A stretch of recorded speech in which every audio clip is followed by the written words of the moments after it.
యుద్ధం ఎక్కడో పశ్చిమాసియాలో జరుగుతోంది. బాంబులు ఇరాన్లో పడుతున్నాయి. ఆ మంటల సెగ ఇక్కడ హైదరాబాద్లోని బిర్యానీ హండీల కింద దడపుట్టిస్తోంది. ఆశ్చర్యంగా ఉందా? కానీ ఇదే నమ్మలేని నిజం.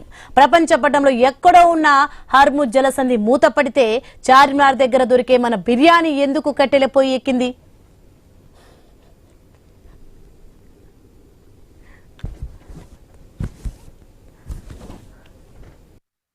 ఎస్, హైదరాబాద్ బిర్యానీకి కేర్ ఆఫ్ అడ్రస్. కానీ ఇప్పుడు ఆ బిర్యానీ గుమగుమలు కట్టెల పొయ్యి పొగలో కనుమరుగవుతున్నాయి. ఎందుకంటే కమర్షియల్ గ్యాస్ సిలిండర్లు దొరకడం లేదు, ధరలు ఆకాశాన్ని అడ్డుతున్నాయి. సరిపడా సిలిండర్లు సరఫరా చేసే పరిస్థితి లేదు. కారణం పశ్చిమాసియా ఉద్రిక్తతలు. భారత్ కు ఎల్పీజీ సరఫరాకి లైఫ్ లైన్ లాంటి హర్ముజ్ జలసంధి దగ్గర ఏర్పడిన టెన్షన్ ఈ గ్యాస్ సంక్షోభానికి అసలు కారణం.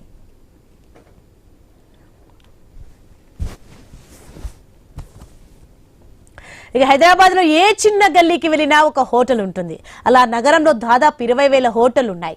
ఇందులో 90% హోటళ్లు ఇప్పుడు గ్యాస్ కొరతతో ఉక్కిరి బిక్కిరి అవుతున్నాయి. ఎప్పుడు కస్టమర్లతో కిటకిటలాడే హోటల్స్ పరిస్థితి కూడా ఇలాగే ఉంది. హలీం సీజన్ లో మాత్రమే వాడే కట్టెల పొయ్యిలను గత్యంతరం లేక ఇప్పుడు బిర్యానీ కోసం, ఇతర వంటల కోసం వెలిగించక తప్పడం లేదు. ఇది గ్యాస్ షార్టేజ్ తెచ్చిన కష్టం.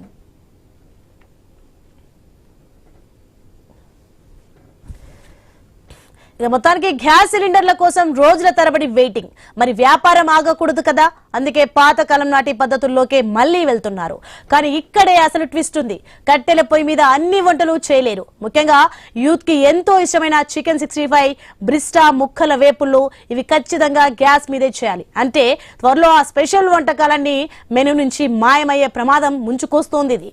ఇక దీంతో తోడు హోటల్స్ యాజమాన్యాలు ఏకంగా మరో కఠిన నిర్ణయం దిశగా అడుగులు వేస్తున్నాయి. మెనూను 100% నుంచి 20%కి కుదించడం. అంటే రేపు మీరు రెస్టారెంట్ కు వెళ్లి మెనూ కార్డ్ చూస్తే అందులో మీకు ఇష్టమైన 80% వంటకాలు నాట్ అవైలబుల్ అని దర్శనం ఇవ్వచ్చు.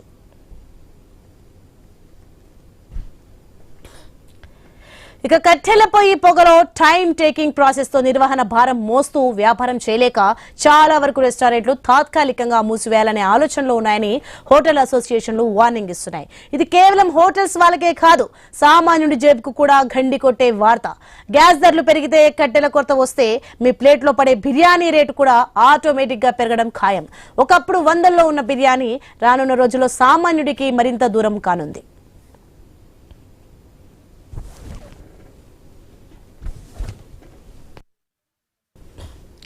మొత్తానికి యుద్ధం ఎక్కడో కదా మనకేంటిలే అనుకుంటాం, కానీ గ్లోబల్ వార్స్ లోకల్ లైఫ్ ని ఎలా శాసిస్తాయో చెప్పడానికి మన హైదరాబాద్ బిర్యానీ ఒక లైవ్ ఎగ్జాంపుల్. ఇరాన్ లో బాంబుల మూత ఆగకపోతే, ఎల్పీజీ సరఫరా సాధారణ స్థితికి రాకపోతే హైదరాబాద్ లో మన ఫేవరెట్ రెస్టారెంట్లు బోర్డులు తిప్పేయడం గ్యారంటీ. పశ్చిమాసియాలో శాంతి నెలకొనాలని కోరుకుందాం, లేదంటే ఆ గ్యాస్ మంటలు మన వంటింటి బడ్జెట్ ను, మన ఇష్టమైన రుచులను దహించి వేయడం ఖాయంగా కనిపిస్తోంది.